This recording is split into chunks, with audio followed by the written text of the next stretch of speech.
1절부터의 말씀입니다. 신명기 12장 1절부터의 말씀을 제가 여러분에게 봉독해 드리겠습니다.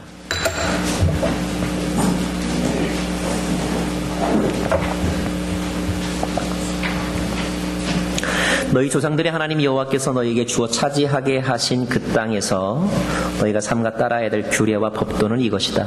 너희가 쫓아낼 민족들의 우상 섬기는 장소가 높은 산이든 낮은 언덕이든 수없이 우거진 숲 아래 있든 모든 신당들을 완전히 없애버리라.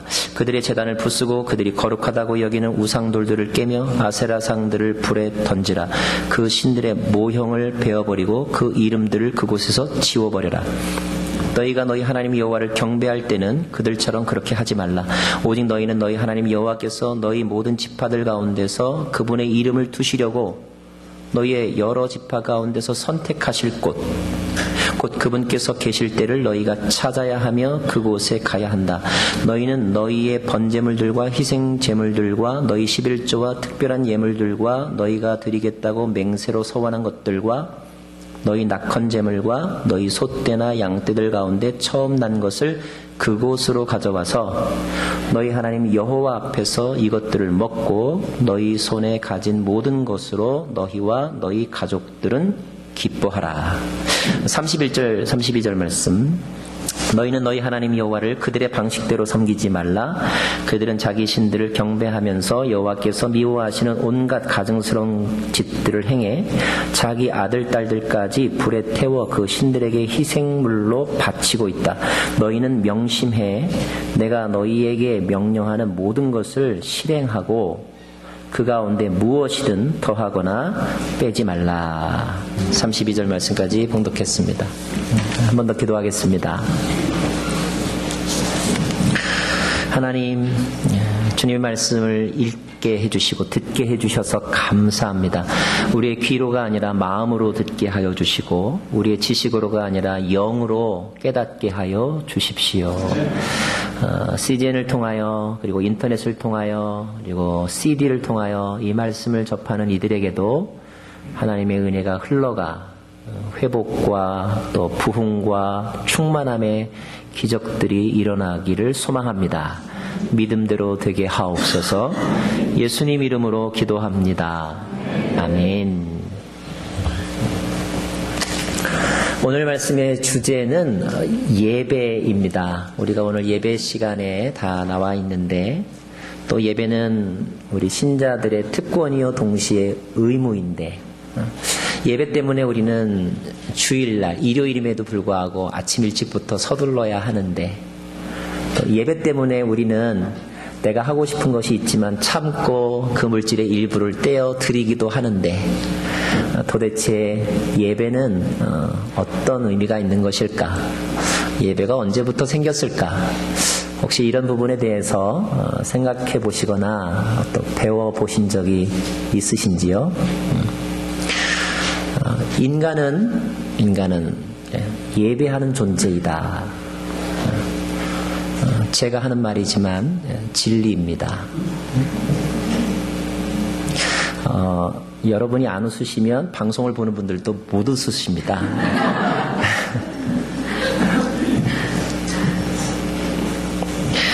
예배에 대한 정의에 대해서 많은 신학자들의 견해들이 있습니다. 공통적인 의미들을 모아서 정리한다면 예배란 하나님의 은총에 대한 인간의 반응이다. 하나님이 우리에게 어떤 은총을 베풀어 주셨을까요? 창조의 은혜, 구속의 은혜, 보호하심의 은혜. 그 은혜에 대해서 인간이 어떻게 반응할까요? 그런 은혜를 주신 분이 하나님인 것을 아는 것, 그 하나님께 감사하는 것, 그리고 그 하나님을 기쁘게 하는 것, 이것이 인간의 반응입니다. 자, 하나님의 은혜에 대한 인간의 반응, 이것이 바로 예배다.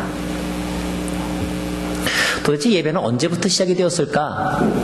성경에 어디에부터 그런 기록이 나올까? 성경을 찾아보면 구약 성경에는 예배라는 단어보다는 제사라는 단어, 예물이라는 단어보다는 제물이라는 단어로 예배를 설명하고 있습니다. 창세기 4장에 보면 가인과 아벨의 이야기가 나오는데 가인과 아벨이 하나님께 제물을 드렸다라는 표현이 예배에 관련된 직접적인 첫 번째 표현입니다. 가인과 아벨이 어떻게 해서 하나님 앞에 제물 드릴 생각을 했을까? 제사를 지낼 생각을 했을까? 성경에는 없기 때문에 거룩한 묵상, 상상을 통하여서 우리가 찾아봐야 되겠죠. 그와 관련한 아주 의미 있는 그 실마리가 4장에 나오는데요. 창세기 4장 26절입니다. 창세기 4장 26절을 저와 여러분 같이 한번 읽기를 원합니다. 시작. 셋도 아들을 낳아 그 이름을 에노스라 했습니다. 그때 사람들이 비로소 여호와 이름을 부르기 시작했습니다. 셋이라고 하는 것은 사람의 이름입니다. 어떤 사람이냐? 아담과 하와의 세 번째 아들의 이름이 셋입니다. 외우기가 너무 쉽잖아요. 세 번째 아들이니까 셋. 이름을 이렇게 지으면 좋겠어요. 첫째 아들은 1, 둘째 아들은 2. 가인과 아벨이 있었지만 두 형제 간의 비극이 있었죠. 아벨이 가인에 의해서 죽게 됩니다. 아담의 입장에서는 두 아들을 잃은 거나 마찬가지죠. 아벨은 죽어서 없어졌고 가인은 살인자가 되었기 때문에 영생의 계보에서 지워진 그런 비극을 아담과 하와가 경험했죠. 특별히 하나님께서 은혜를 주셔서 세 번째 아들, 그 슬픔을 이길 수 있는 기쁨을 주셨는데 그 아들이 바로 셋입니다. 자, 이 셋도 나중에 나이가 들고 또 결혼을 하고 자녀를 낳았는데 그 자녀가 오늘 보니까 에노스라고 되어 있습니다. 그런데 성경은 이 족보를 쭉 설명하면서 특별히 에노스에 이르러서 어떤 말을 덧붙이고 있냐면 그때 사람들이 비로소 여호와의 이름을 부르기 시작했다. 마침내 그때부터 비로소 여호와 이름을 부르기 시작했다라고 기록하고 있습니다. 뭔가 무슨 일이 일어난 것이 분명합니다. 이 말을 거꾸로 해석을 하면 그전까지는 여호와의 이름, 하나님을 찾지 않았다는 뜻이 되기도 하기 때문이죠.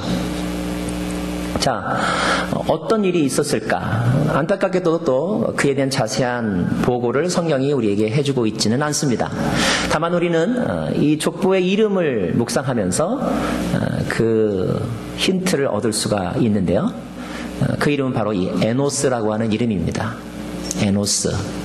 여러분, 성경에서 사람들의 이름이 나올 때 물론 발음하기도 어렵고 또 한국적이지도 않기 때문에 그냥 그런가 보다 하고 넘어갈 때가 많이 있는데 어떤 이름도 그냥 지어지지 않습니다. 그 이름에는 부모의 뜻이 담겨져 있고 그 사람의 인생이 담겨져 있지요. 에노스라고 하는 이름의 뜻은 이런 의미를 가지고 있습니다. 연약하다. 조금 더 풀어서 에노스라고 하는 이름에는 이런 뜻이 있습니다. 죽을 수밖에 없는 존재라는 뜻이 있습니다. 우린 여기서 답을 하나 찾을 수가 있습니다. 인간이 언제 하나님을 찾는가? 죽어가는 존재임을 깨닫게 될 때. 다시 말하면 인간이 자신의 철저한 한계를 인식하게 될 때 그때 비로소 인간이 아닌 절대 타자, absolutely another being을 찾는다는 거예요. 여호와 이름을 부르기 시작했다는 것입니다. 그전에는 여호와 이름의 필요성을 깨닫지 못했어요. 왜? 젊으니까. 맘만 먹으면 다 된다고 생각했습니다. 그전에는 그런 존재, 하나님의 이름을 부를 필요가 없었어요. 왜? 내 아버지가 다 해주니까. 내 주변에 널려 있는 것들이 내 필요를 다 채워주니까. 그러나 나이가 들어가면서 그리고 이제 우리의 육신이 쇠잔해 가면서 깨닫는 것이 무엇입니까? 내가 할 수 없는 것이 있구나. 할 수 없는 것의 가장 극한의 예가 무엇입니까? 내 생명을 내가 더 연장할 수 없다는 거예요. 컨트롤할 수 없다는 것입니다. 아마 에노스가 이것을 깨달았을 때 성경에 보면 아담의 나이가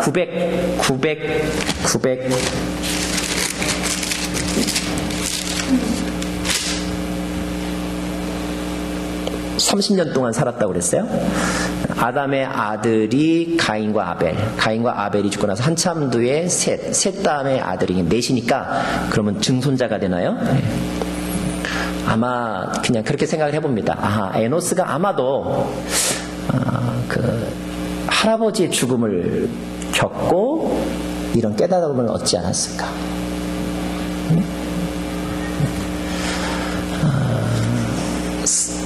가인이 아벨을 죽인 것은 인위적인 사람의 분노라고 하는, 그래서 인위적인 힘에 의하여서 사람을 죽인 것이기 때문에 의미가 좀 다릅니다. 이른바 아담은 이른바 자연사를 하게 된 거잖아요. 나이가 많고 늙어서 더 이상 육신을 지탱할 수가 없어서 죽은 것입니다.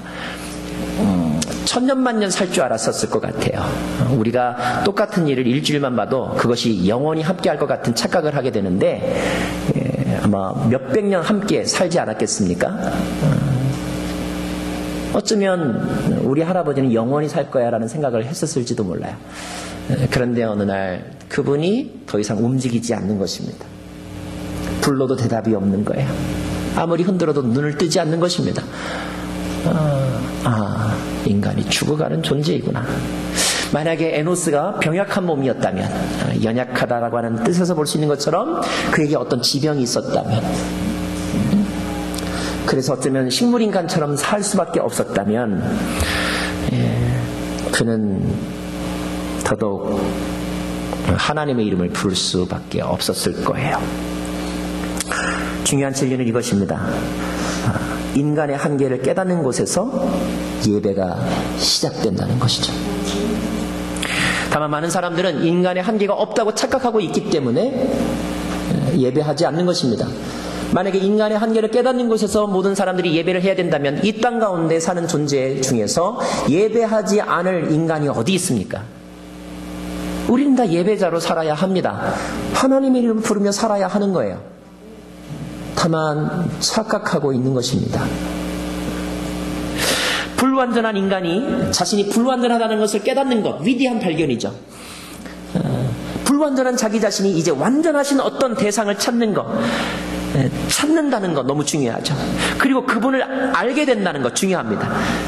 알면서 그분을 예배하는 것. 나의 나됨이 나로 인하여 된 것이 아니라 전적인 그분의 은혜와 공급하심에 의하여 내가 오늘 존재하는구나 라는 사실을 깨달으면서 이제 당연했던 것을 감사함으로 고백하게 되는 것. 여기가 바로 예배의 순간이라는 거죠. 모든 인간은 하나님을 예배해야 하는 것입니다. 인간에게 예배가 중요한 것처럼 하나님도 예배를 중요하게 생각하십니다. 이사야 말씀에 의하면 이 백성은 내가 나를 위하여 지었나니 나의 찬송을 나를 찬양하게 하기 위함이라. 나를 예배하기 위해서 지었다라고 말씀할 정도이죠.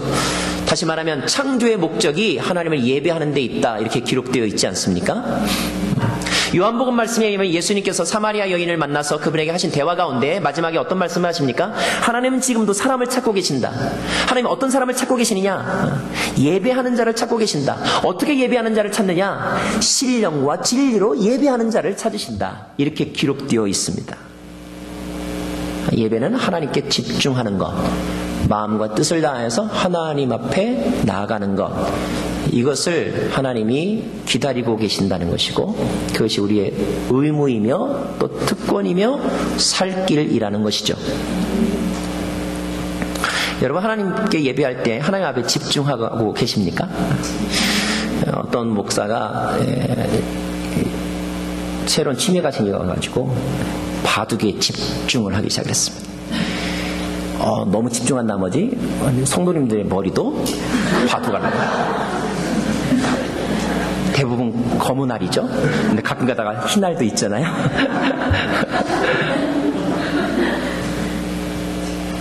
설교를 다 마치고 기도합니다. 그리고 제일 마지막에 기도합니다. 예수님의 이름으로 기도합니다. 아다리. 너무 이 바둑에 집중하면 아멘 대신에 아다리를 할 수도 있는 거죠. 예배는 하나님께 집중하는 것입니다. 그런데 우리가 가끔 이 중요성을 잊어버리고 살 때가 있습니다. 귀찮아서 못할 때도 있죠. 예. 때로는 환경이 어려워서 예배하지 못할 때도 있어요. 이스라엘이 그러했습니다. 이스라엘 사람들이 이집트에서 살 때 초기에는 조금 좋았지만 시간이 지나면서 그들의 기본적인 인권과 또 자유권이 제한받잖아요. 그래서 성경에 있는 것처럼 노예처럼 살게 되었습니다. 노예는 자유가 없잖아요. 누가 노예한테 예배하러 다녀오라고 합니까? 군대 갔다 오신 분들 알겠지만 군대 가면 이등병 때 일요일 날이 되면 이제 우리는 예배라고 말하지만 군대에서 이제 종교 행사라고 합니다. 종교 행사를 가고 싶습니다. 왜냐하면 거기 가야 이 숨막히는 내무반에서 좀 벗어날 수 있으니까, 거기 가야 초코파이를 먹을 수 있으니까. 그러나 그 종교 행사를 갈 수가 없어요. 가더라도 눈치를 보면서 가야 하는 거죠. 노예는 그런 것입니다. 계급이 올라가면 그럼 갈 수 있느냐? 계급이 올라가면 또 못 가요. 왜? 할 일이 너무 많아요. 상병이 되면 할 일이 얼마나 많은지 몰라요. 일병 때도 일이 많아요. 하도 일이 많아서 일병이라고 하지 않습니까? 이스라엘이 그랬습니다. 그래서 예배하고 싶었지만 예배를 할 수 없었고, 예배할 수 없는 것이 처음에 한두 번 될 때는 어이구 이거 내가 이렇게 예배 안 해도 되나? 마치 밥 먹고 양치질 안 한 것처럼 꿉꿉하고, 그러다가 뭐 이상 안 좋은 일이라도 생기면 내가 예배 안 가서 벌 받은 것 같고 막 이런 마음이 들잖아요. 근데 여러분 놀라운 일이 있잖아요. 그것도 한 번, 두 번 더 해보세요. 그러면요, 그냥 괜찮거든요. 안 가도 되네. 갑자기 주일날 오전에 시간이 남네. 네. 이러면서 우리는 이제 점점 더 하나님을 잊어버리면서 살게 되는 거죠. 그렇게 산 게 400년이라고 우리가 이제 묵상할 수가 있죠.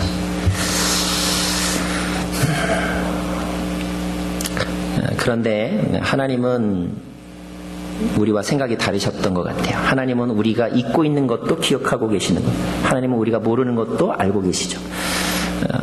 하나님이 알고 계신 것은 무엇이냐면 인간이 빵으로만 사는 존재가 아니라는 것을 하나님은 알고 계시죠. 그래서 하나님께서 그 사실을 모세에게 가르쳐 주시는 거예요. 호렙산에서 모세를 만나셨습니다. 여러분, 모세에게 어떤 민족 구원에 대한 소명을 주고 모세를 바로 앞에 세우고 모세를 통하여 엑소더스 한 것, 이것을 일반 민족사로 보면 어떤 그 국가의 생성 과정이고 그 다음에 노예로부터의 해방의 과정이지만, 이것을 다른 면으로 보면 예배의 관점에서 보면 이 엑소더스는 어떤 의미가 있느냐면 잃어버린 예배를 찾는 예배의 회복이다, 이렇게 말할 수 있습니다. 그런 힌트를 우리가 어디서 찾아볼 수 있냐면 출애굽기 5장 3절에 보면 모세가 지금 바로하고 서로 이제 대화하는 장면인데, 바로가 말합니다. 나 너희를 못 보낸다. 너네들 가면 우리 지금 3기 업종의 일은 누가 하겠느냐? 절대 보낼 수 없다. 내가 너네들한테 어떻게 했는데 이렇게 절대 보낼 수 없다고 말할 그때에 모세가 5장 3절에 보면 이렇게 되어 있습니다. 그러자 그들은 말했습니다. 히브리 사람들의 하나님께서 저희에게 나타나셨습니다. 저희가 광야로 3일 길을 가서 저희 하나님 여호와께 제사 드릴 수 있도록, 다시 말하면 예배할 수 있도록 해주십시오. 이것이 모세가 바로에게 요구한 요구사항이었어요. 마치 영국의 청교도들이 성공회에 반기를 들고 신앙의 자유를 찾아서 메이플라워호를 탄 것처럼 이스라엘 백성들은 신앙의 자유, 예배의 자유를 찾아서 엑소더스 한 것입니다. 그만큼 예배는 중요하다는 거예요. 출산하고 산후조리 하다 보면 이제 한동안 교회에 잘 못 나오시잖아요. 또 어린아이 이렇게 육아하다 보면 지금도 사무실에서 모니터 틀어놓고 우리 엄마 아빠들 예배하지만 예배가 안 돼요. 내 아이도 시끄럽고 옆에 애도 시끄럽고 집중이 안 되죠. 그래서 이렇게 육아하기 초기에는 참 이렇게 우리가 영적으로 곤고해질 때입니다. 말씀을 듣기도 참 어렵고 또 육체적인 피로감이 쌓이고 정신이 너무 이렇게 분산되었기 때문에 정작 우리가 아주 의미 있게 집중해서 묵상해야 될 시간들을 많이 빼앗깁니다.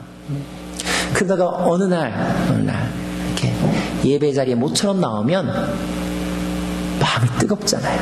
뭉클하잖아요. 나도 모르게 눈물이 주르르 흘러내리잖아요. 무엇입니까? 내 안에 있는 inner self, 내면의 자아가 지금 그 예배를 얼마나 갈망하고 있었는지, 하나님의 은혜를 얼마나 갈망하고 있었는지를 보여주는 거예요. 영상에도 보았지만 선교사님들 하나님의 일을 하면서 가지만 때로는 많이 외롭습니다. 그 외로움 가운데 하나가 뭔지 아세요? 살아있는 예배를 드리기가 어렵다는 거예요. 하나님을 알지도 못하는 사람들, 말씀을 알지도 못하는 사람들, 게다가 찬양을 알지도 못하는 사람들, 그런 사람들 앞에서 찬양을 가르치고 예배를 가르치면서 함께 예배하고 싶은데 그게 안 되니까 간만에 이제 안식년이라고 해가지고 한국에 와서 오늘의 예배 서빙거 본당 제대 앞자리에 앉아가지고 예배할 때 보면 막 날아갈 것 같아요. 영혼이 막 살아나는 거죠. 아웃리치 팀이 가가지고 기타만 하나 들고 찬양해줘도 얼마나 기뻐하는지 몰라요. 예배가 회복되기 때문에. 예배가 회복이 되면, 예배 가운데서 하나님을 만나면 모든 것이 다 풀리는 거예요. 답답함도 풀리고 인생의 문제도 답을 얻게 되는 것이죠. 왜? 불완전한 인간이 완전하신 하나님을 만나 하나님의 은혜와 지혜를 얻기 때문에 예배에 승리하면, 예배에 성공하면 모든 것에 성공할 수 있는 거예요. 저는 여러분이 오늘 이 자리에 나와서 다른 어떤 것보다 예배에 집중하고 예배에 승리할 수 있기를 원합니다. 교회에 나오는 이유가 무엇입니까? 비즈니스 하러 오십니까? 신교 때 국밥 먹으러 오십니까? 오래간만에 만나야 될 사람 보고 싶어서 오십니까? 그런 거는 부록에 않는 거죠.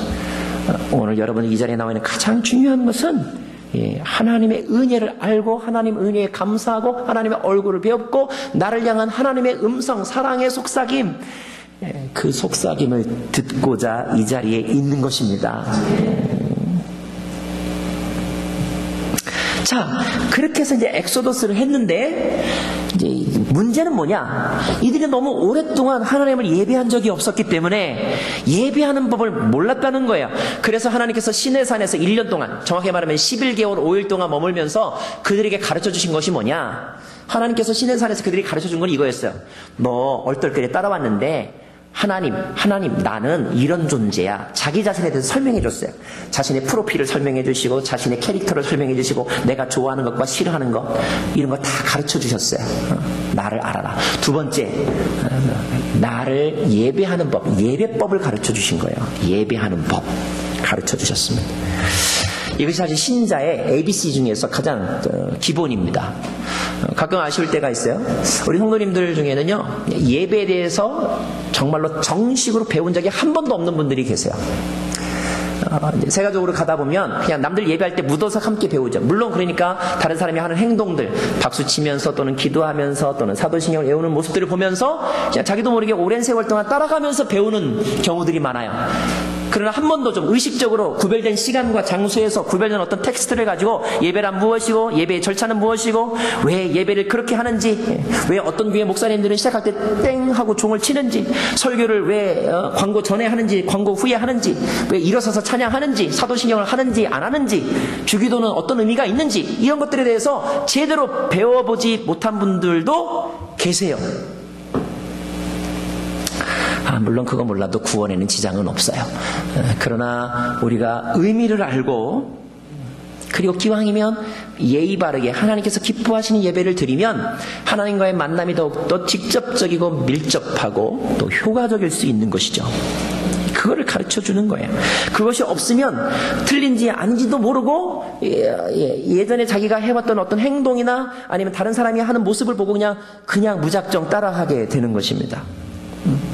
이스라엘 사람들도 그럴 수 있는 가능성이 충분히 있었다는 거예요. 그래서 하나님께서 너희들이 가나안 땅에 들어가면 그 땅에 사는 사람들도 나름대로 예배라는 걸 한다. 왜? 인간은 종교적인 존재이니까.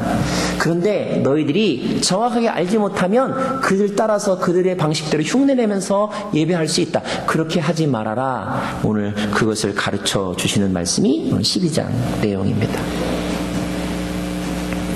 어떤 성도님은 이렇게 불교 신자가 오래 되시다가 오신 분 있으세요. 근데 이분이 막 은혜를 받아 좋긴 좋은데 예배를 배운 적이 없잖아요. 그러니까 어떻게 해요? 불교식의 관습대로 하시는 거죠. 그래서 예배가 끝나면 저한테 와서 인사를 하십니다. 안녕하세요, 목사님. 은혜 많이 받았습니다. 담임 목사라는 말을 몰라가지고 주지 목사님 어디 계세요? 이렇게 얘기하는 거예요.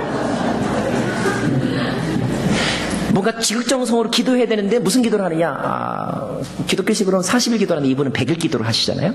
100일 기도. 3000배 기도를 하시는 거야. 물론 예배 의식 세레머니는 컬처이기 때문에 뭐 3000배로 기도하실 수도 있고 40일 할 수도 있고 100일 할 수도 있어요. 그거가 이렇게 본질적인 것은 아닙니다. 그러나 정확하게 그 의미와 유래를 알면 아마 달라지실 거예요. 그렇죠? 자, 그래서 하나님께서 오늘 12장에서 1절부터 4절까지 중에서 하신 말씀은 이것입니다. 저하고 여러분 한 번 더 교독할게요. 제가 먼저 읽겠습니다. 너희 조상들의 하나님 여호와께서 너희에게 주어 차지하게 하신 그 땅에서 너희가 삼가 따라야 될 규례와 법도는 이것이다. 2절 시작. 너희가 쫓아낼 민족들의 우상 섬기는 장소가 높은 산이든 낮은 언덕이든 수없이 우거진 숲 아래 있든 모든 산당들을 완전히 없애버리라. 그들의 제단을 부수고 그들이 거룩하다 여기는 우상 돌들을 깨며 아세라 상들을 불에 던지라. 그 신들의 모형을 베어버리고 그 이름들을 그곳에서 지워버리라. 4절 너희가 너희 하나님 여호와를 경배할 때는 그들처럼 그렇게 하지 말아라. 자, 왜 이것들을 다 치우라고 그러냐? 틀렸기 때문에, 하나님이 좋아하지 않기 때문에. 자, 무엇이 틀렸을까요? 무엇이 틀렸는지를 그 다음 말씀들을 쭉 이제 정리를 하면 우리가 알 수가 있는데, 첫째, 대상이 틀렸다 하는 것이요. 대상이. 자, 당시에 가나안 땅에 사는 사람들도 나름대로 인간의 한계를 깨닫는 순간 절대자를 불렀습니다. 절대자를 불렀는데 절대자가 누군지를 모르니까 그들은 눈에 보이는 어떤 것에서 절대자의 이미지를 찾아냈어요. 눈에 보이는 어떤 것이 무엇이냐? 그게 바로 태양이었어요. 그게 바로 달이었어요. 그게 바로 바람이었어요. 자, 그들이 섬기던 대표적인 신은 바알신. 많이 들어보죠? 바알신, 아세라신. 이 바알과 아세라는 부부신이에요. 부부신. 바알은 대지를 윤택하게 하는 비의 신, 폭풍의 남자신. 아세라는 다산과 풍요의 여신, 여자신. 그들이 이제 형통하려면, 뭔가 인간의 한계를 겪었을 때 이 문제를 해결하고 싶으면 저 신들을 위로해줘야 되는 거죠. 어떻게 위로를 해줄까? 신들이 좋아하는 어떤 행동들을 자신들이 형상화해서 그대로 재현하는 것입니다. 재현하는 거야. 자, 그 재현 가운데 하나가 뭐였느냐? 이 남자신과 여자신이 어떤 때 좋으냐? 사랑하면 좋아하니까, 둘이 서로 사랑하는 것을 우리가 재현해야지. 그래서 이들의 신전에는 무엇이 있었느냐면, 창기들이 있었어요. 그리고 순례객들이 있었습니다. 절기 때가 되면 신전에서 창기와 예배자들이 서로 집단적으로 성행위를 하면서 쾌락이라는 것을 만들어냈어요. 왜? 그것이 신들을 즐겁게 하는 거라고 생각을 했기 때문에.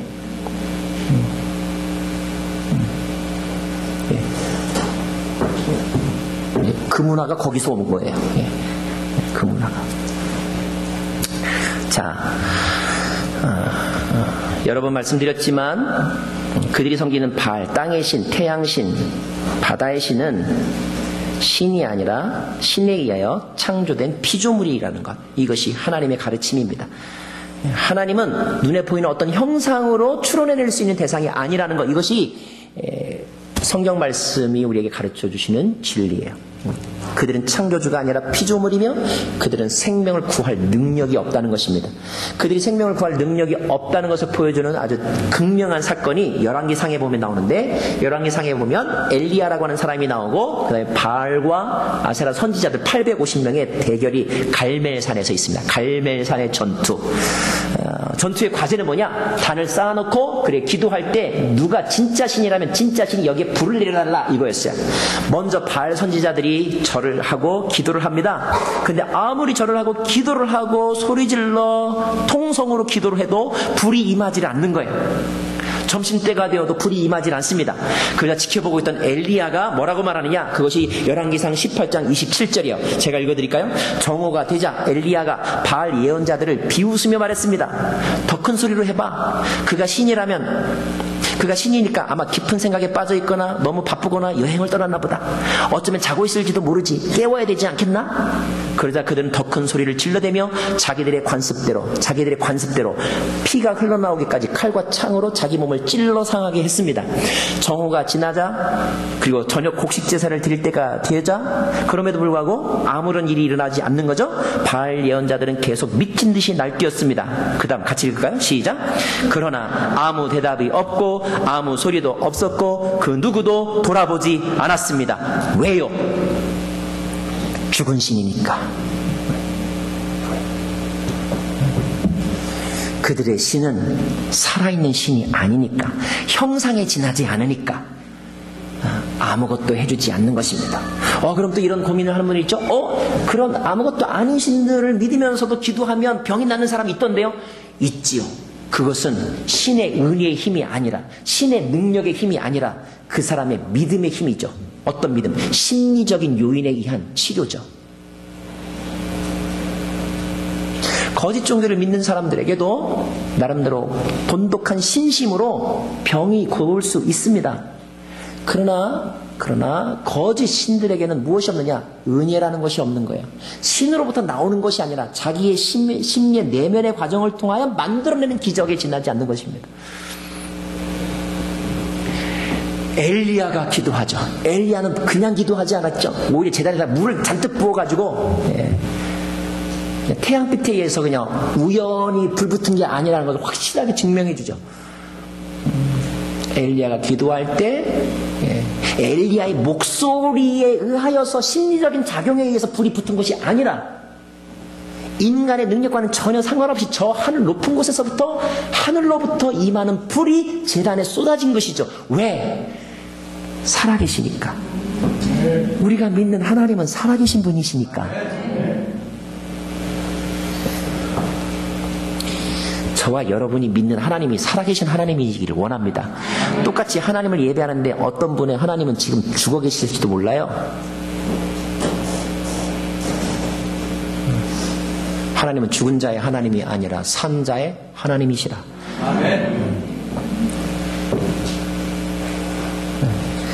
하나님은 하나님의 백성들이 그렇게 우상에게 집중하고 의상에게 이용당하는 것을 원치 않으십니다. 이사야 42장 8절 말씀 보면 나는 여호와다. 그것이 나의 이름이다. 나는 내가 받을 영광을 다른 이에게 주지 않고 내가 받을 찬송을 우상들에게 주지 않겠다. 그러므로 우상들은 다 치워버려라. 그랬습니다. 자, 두 번째. 왜 이런 것들 다 치우라고 하셨는가? 방법이 잘못됐기 때문이에요. 방법. 예배하는 방법이 잘못되었기 때문에. 태도가 잘못되었기 때문에. 자, 무슨 태도가 잘못되었는가? 오늘 그 힌트를 알 수 있는 말씀이 13절에 있습니다. 13절 말씀 같이 읽겠습니다. 13절 시작. 너희는 스스로 조심해. 너희 마음에 내키는 아무 곳에서나 너희 번제물을 드리는 일이 없도록 하여라. 여기 어떤 말이냐면 너희 마음에 내키는 아무 곳에서나 이런 말이 있어요. 가나안 사람들이 저기 가니까요, 신당들이 신을 모시는 신주단지 모시듯 이런 말이죠. 신주를 모시는 신당들이 있는데 신당이 어디냐? 높은 산에. 왜 높은 산일까? 높은 산이면 하늘에 좀 더 가까우니까 만날 수 있을 거라고 생각이 들어서. 낮은 언덕, 수없이 우거진 숲. 왜 우거진 숲에다가 신당을 지었느냐? 옛날 사람들은, 원시의 사람들은 나뭇잎이 흔들리는 걸 이해하지 못했기 때문에 나뭇잎이 흔들리는 것이 신들이 지나간다고 생각을 했어요. 바람을 몰랐기 때문에. 그래서 숲이 우거진 곳에 신당을 짓고 거기서 제사를 지내고 예배, 말하자면 굿을 한 것입니다. 굿. 그러면 가나안 땅에 들어가면 어디 신들이 참 많겠죠? 이렇게 높은 곳에 곳곳에 신전. 그들이 하니까 신당이라고 돼 있지. 우리식으로 말하면 교회가 있는 거예요. 교회. 저는 이 말씀을 읽으면서 가끔 그런 생각이 들었어요. 우리나라도 그런데 높은 곳에도 있고 지하에도 있고 강에도 있고 사거리에도 있고 교통이 좋은 곳에도 있고 다 그런 게 많은데 이런 생각이 들었어요. 어쩌면 우리 믿음의 사람들이 짓는 그곳도 하나님께서 가나안 땅에 들어가서 다 없애버리라고 하는 건물들과 똑같아질 수도 있겠구나. 여러분, 야밤에 비행기 타고 한국의 땅을 이렇게 내려다보세요. 온통 불구슬만 십자가로 가득 차 있잖아요. 자, 그런 것들을 다 지워버리라는 거예요. 어쩌면 우리가 그렇게 비싸게 헌신하여 건축 헌금을 해서 지은 집이 하나님 보시기에 다 쓸어버려라. 이렇게 될 수도 있습니다. 어떻게 되면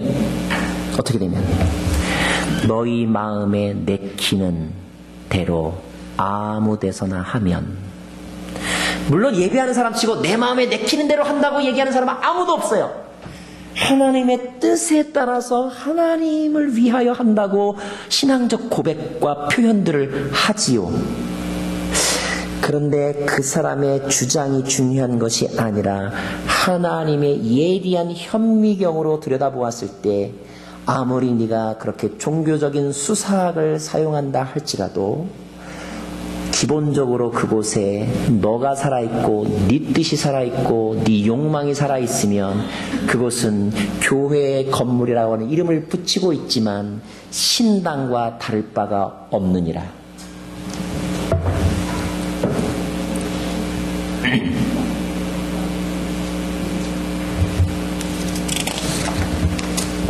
그럼 하나님은 뭐라고 하시는가?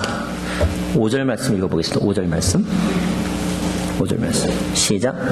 오직 너희는 너희 하나님 여호와께서 너희 모든 지파들 가운데 그분의 이름을 두시려고 너희의 지파 가운데서 선택하실 곳. 자, 여기 이런 말 있어요. 그분의 이름을 두시려고 선택하실 곳. 누가 선택해요? 누가 선택해요? 하나님이 선택하실 곳.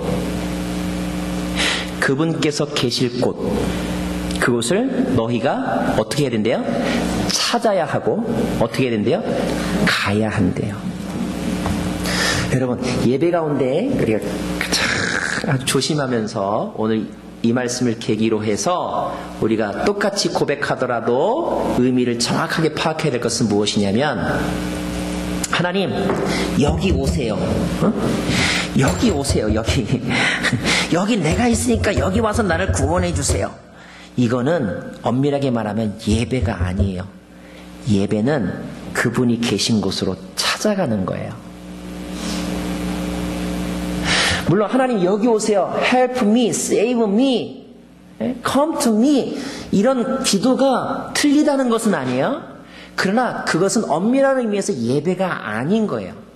예배는 하나님이 내가 저곳에 있겠다. 중요한 것은 장소가 아니라 하나님이 계시겠다고 말씀하신 곳, 그걸 말하면 하나님이 계시겠다고 말씀하신 그곳으로 하나님에게 포커스를 맞춰서 찾아가는 거예요. 찾아가려면 내 자리를 떠나야 하는 거예요. 내 모든 짐들을 내려놓아야 하는 거예요. 포기와 헌신, 어디까지? 나를 완전히 포기하고 그분에게 전적으로 집중해서 그분의 사이클로, 그분의 주파수로 모든 것을 맞추는 것, 그것이 예배다. 하나님 좀 일로 오세요. 왜? 제가 오늘 좀 피곤해요. 오늘은 좀 집에서 인터넷으로 예배할래요. 이거는 예배가 아니에요. 오늘은 좀 늦게 갈래요. 늦게 가는 이유가 뭔데? 어젯밤에 늦게 잤기 때문에 오늘은 좀 오후 예배 갈래요. 이건 예배가 아니에요. 예배 장소와 구원의 통로는 내가 만드는 것이 아니라 하나님이 정하시고, 하나님이 정하는 곳에 너 힘들어도 그리로 오라는 거예요. 서울에 있을 때, 물론 여기서도 마찬가지지만 서울에 있을 때 대전에서 서빙고로 주일날마다 1년 6개월 동안 예배하러 오신 분이 계셨어요. 안산이라는 곳에서 안 산다 하는 안산에서 서빙고 성전으로 특별 새벽 기도에 40일 나오시는 분을 뵀어요. 제가 그런 생각이 드는 거야. 저분은 참 목사보다 대단하구나. 목사보다 대단한 신심을 가지신 분들이 참 많더라고요. 그럼 옆에 사람이 이렇게 말할 수 있잖아. 꼭 그 시간에 거기까지 가야 돼. 그렇게 가도 사람 많아가지고 본당에서 못 드리고 저 지하실에서 모니터로 보면서 꼭 그렇게 가야 돼. 안 가도 차라리 그러려면 집에서 인터넷으로 예배해. 이게 훨씬 더 경제적이잖아요. 에? 그런데도 그분은 그리로 가는 거예요. 왜 가는지 아세요? 적어도 그때 그 상황 속에서 하나님께서 그에게 어떤 마음을 주신 거예요? 내가 너를 만나기를 원하는데 내가 너와 만날 장소는 내가 오늘 가르쳐 줄게. 내가 오늘 너를 만날 장소는 서빙고 성전 강단 계단 3번째 밑 고기야. 이렇게 그에게 말씀하시면 그리로 가는 거예요. 힘들어도 가는 거예요. 하나님을 만나는 건 좋은데 어디서 만날까요? 중간에서 만납시다. 이러면 안 되는 거예요. 그거는 누가 정하느냐? 하나님이 정하시는 거예요. 물론 하나님이 어떤 때는 얘야 오지마 내가 갈게 이렇게 말씀하실 수도 있어요. 그러면 여러분이 가지 않아도 하나님이 여러분에게 오셔서 만남이 이루어질 수도 있어요.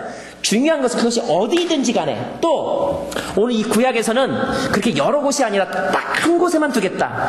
딱 구약에서는 하나님께서 우리를 만나시고 그의 이름을 두시겠다고 하나님께서 정하신 곳이 딱 한 곳 어디냐?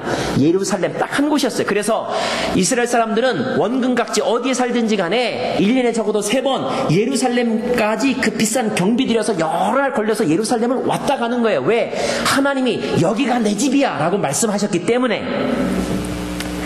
그러나 어떤 때는 하나님께서 꼭 예루살렘에만이 아니라 다른 곳에서도 내가 너를 만나겠다 하실 수 있고, 그렇다면 그 성소는 한 곳이 아니라 여러 곳이 될 수도 있어요. 실제로 신약시대에 오면 예수님께서 뭐라고 말씀하십니까? 주의 영이 계신 곳, 그곳이 바로 성전이라고 말씀하셨기 때문에 우리는 이제 꼭 예루살렘으로 가지 않아도 되는 거예요.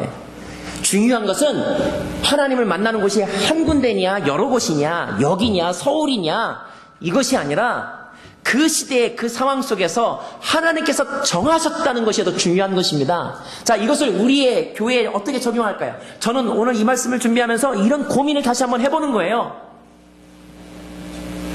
19,650 사우스 웨스트 쇼스 페리 비버튼, 이곳이 하나님께서 당신의 이름을 두시려고 우리에게 선택하신 땅인가?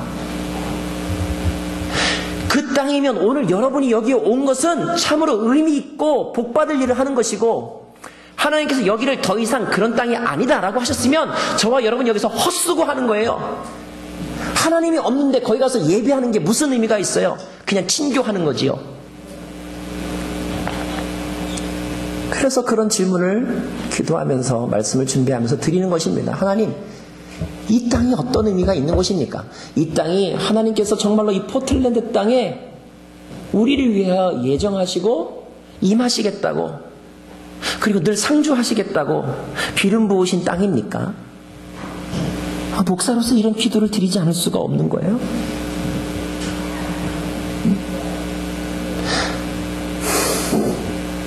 만약에 어느 날 예수님이 말씀하신 것처럼 이 성전을 헐라. 왜 헐라고 그러셨겠어요? 예수님의 부활의 표징으로도 성전을 헐라고 말씀하셨지만 예수님께서 왜 헤롯 성전을 헐라고 그러셨어요? 그곳에 하나님이 계시지 않다. 그곳에 더 이상 하나님의 영광이 임하지 않는다. 이것을 주님이 아셨기 때문에 그 엄청나게 40몇 년 동안 지어졌던 대건축가 아키텍 헤롯에 의해서 지어진 그 웅장한 건물을 헐어버리라고까지 말씀하셨던 것이거든요. 주님이 헐으라고 하면 그건 이미 의미 끝, 상황 끝이라는 거예요. 그거는 그냥 관광객들의 사진 찍는 장소, 포토 플레이스에 지나지 않는 거예요. 이번에 도미니카 가서도 봤고 유럽을 가서도 많이 봤어요. 얼마나 웅장한 건물이 있어요. 사람들이 거기서 예배합니까? 예배하지 않고 사진 찍잖아요. 하나님 앞에 헌금을 냅니까? 아니죠. 출입 요금을 내는지.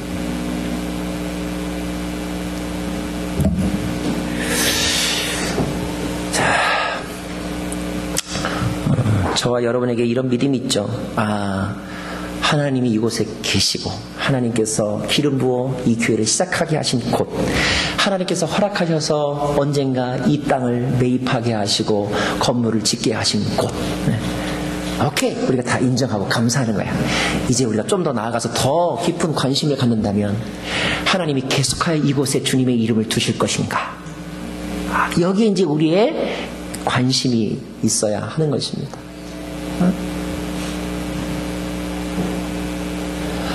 Nobody know. 누가 알겠어요? 하나님이 아시죠. 그러나 우리의 태도와 우리의 예배의 스피릿이 그 가능성을 예측할 수 있게 하죠. 저와 여러분이 어떻게 예배하는가가 그것을 또 정하기도 하는 것입니다. 하나님은 여기 계신데 예배하러 온 사람이 하나님에 대한 믿음도 없고 하나님에 대한 진정성도 없고 그냥 형식만 하고 간다면 하나님께서 어떤 마음이 드시겠어요? 맨날 와서 바람 맞으시는 거예요. 마주 앉았는데 마음이 딴 데가 있어요. 하나님은 얼마나 마음이 어려우시겠어요. 그럼 하나님이 어떻게 하시겠어요? 다른 데로 할까? 생각이 들지 않으시겠어요?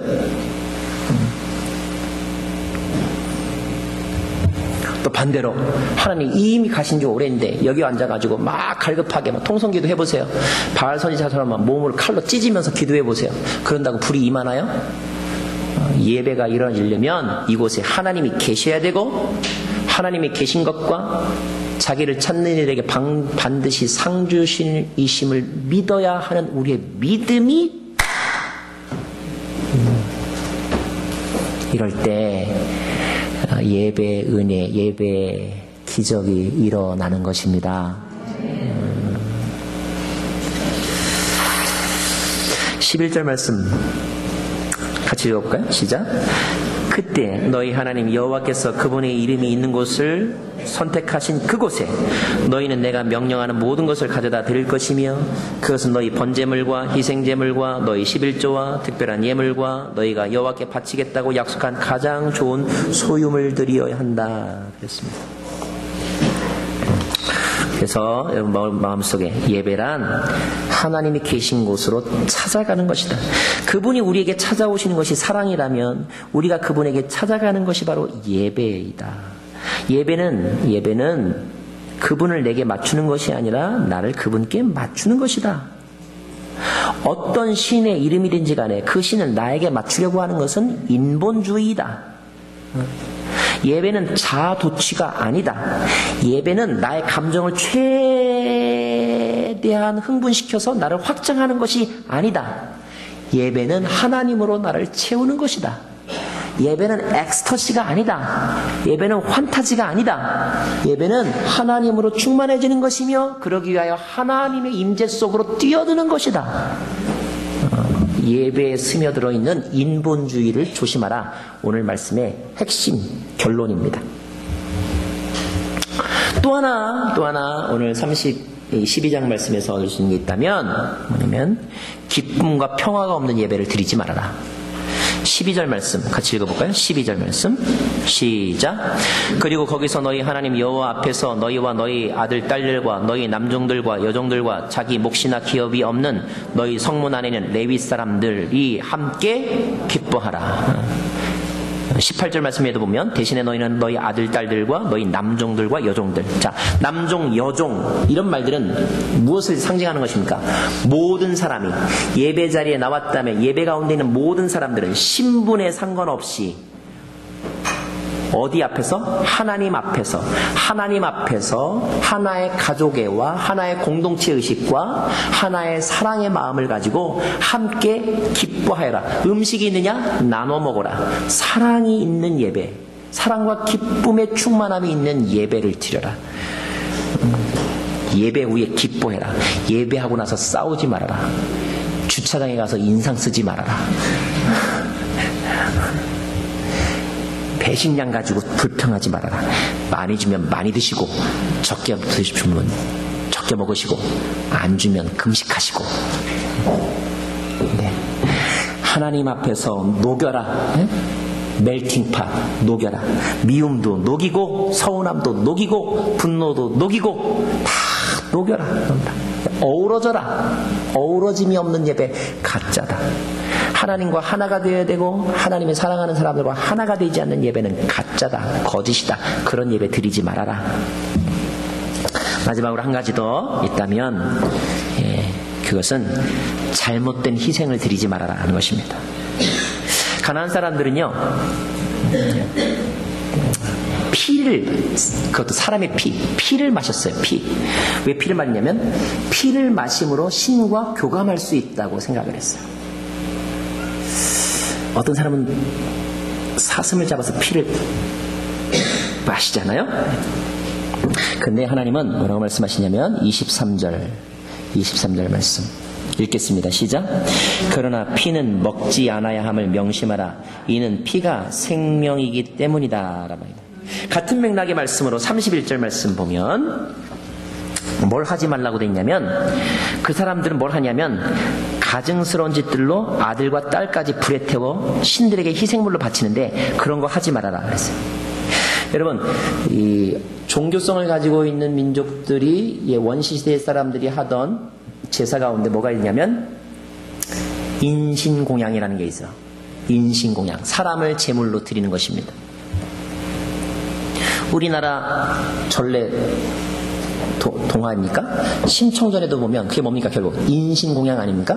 분노한 바다의 신을 진정시키기 위해서 아리따운 동료를 물속에 집어 던져서 동료로 삼아서 인신공양을 해서 그래서 바다를 잔잔케 하는 거. 그런 종교적 사상이 문화 인류학적으로 이렇게 조사해 보면 다 있습니다. 가나안 사람들도 그랬어요. 그들도 그들이 섬기는 신, 특별히 몰렉이라고 하는 신에게 드릴 때는 자기 아들과 딸을 불에 태워서 제사를 드리는 거예요. 그런 백그라운드 속에서 이해할 수 있는 사건 하나가 창세기에 나와 있는 아브라함에게 하나님이 이삭을 요구하는 장면이에요. 이것도 말하자면 인신공양이잖아요. 그죠? 하나님도. 그러나 여러분, 그것은 하나님께서 아브라함의 믿음을 테스트하기 위해 하신 것이죠.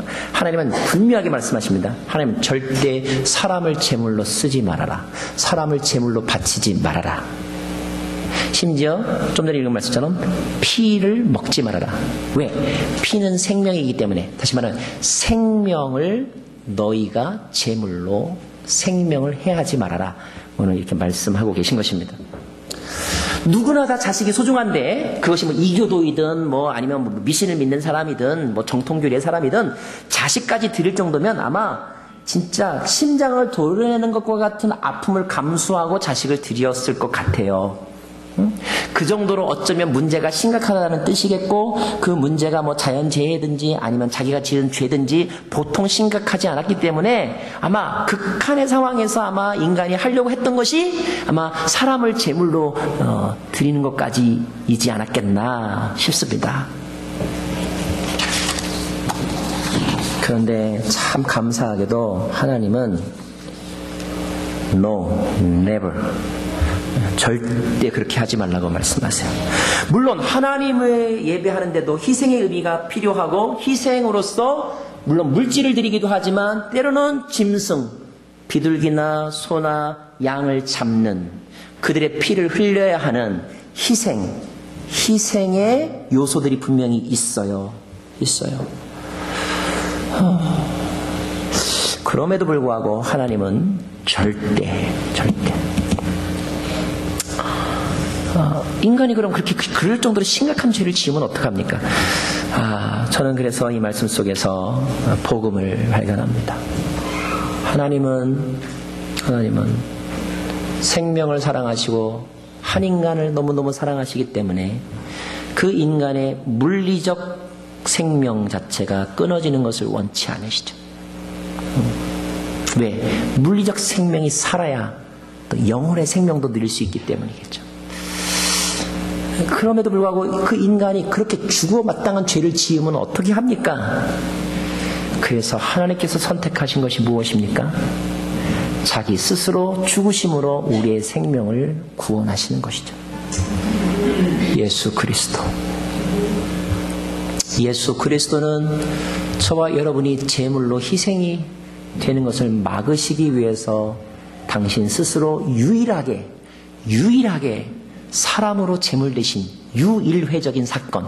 그래서 히브리서 말씀에 의하면 그가 단번에 죽으심으로, 단번이라고 하는 것은 한 번이라는 의미도 있지만 완전하게 그것으로 모든 문제를 해결하심으로 더 이상 우리에게 희생제물이 없게 하시기 위함이라고 가르쳐주고 계신 것입니다. 아멘. 왜 우리가 예수 그리스도에게 나가야 하느냐? 그것은 하나님께서 하나님의 이름을 예수 그리스도 안에 두시겠다고 약속하셨기 때문에 우리가 주님께 나아가는 것입니다. 십자가로 나아가는 거예요. 아멘. 말씀을 마치겠습니다. 저와 여러분의 예배는 어떠합니까? 바른 예배를 드리면 어떤 일이 생깁니까? 바른 예배를 드리면 우상이 아니라 하나님을 경험하는 것입니다. 바른 예배를 드리면 기쁨이 회복되는 거예요. 공동체가 회복되는 것입니다. 바른 예배를 드리면 희생제물이 될 수도 있는 공포로부터 우리가 자유함을 누려서 생명을 얻는 것입니다. 하나님에 대한 예배는 생명을 얻는 예배요. 하나님에 대한 예배는 기쁨이 회복되는 예배요. 공동체가 회복되는 예배요. 하나님에 대한 예배는 하나님 안에서 진리를 경험하는, 하나님의 완전함을 경험하는 예배입니다. 이것이 없는 거짓 예배, 속아 넘어가지 말고 거짓된 방식과 거짓된 스피릿으로 예배의 자리에 예배의 형식자로 서지 않는 저와 여러분 되기를 간절히 바랍니다. 이 시간에 찬양하기를 원하는데요.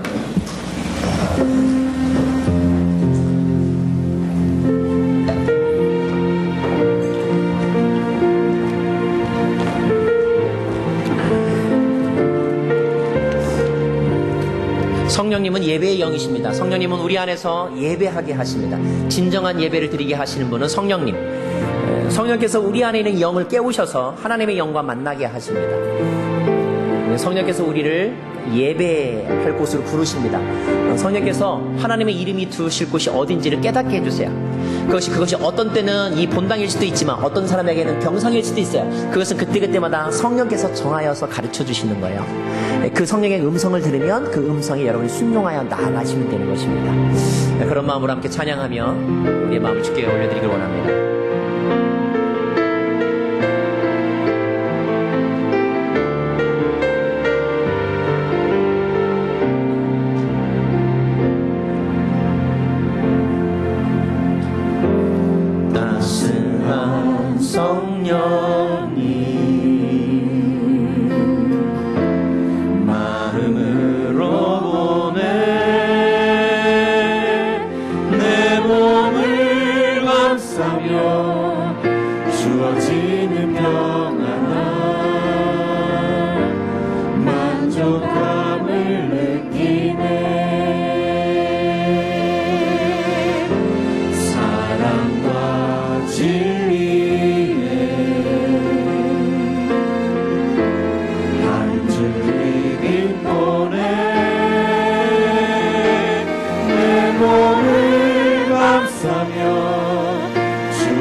따스한 성령님 마음으로 보내 내 몸을 감싸며 주어지는 평안 만족함을 느끼네 부르신 곳에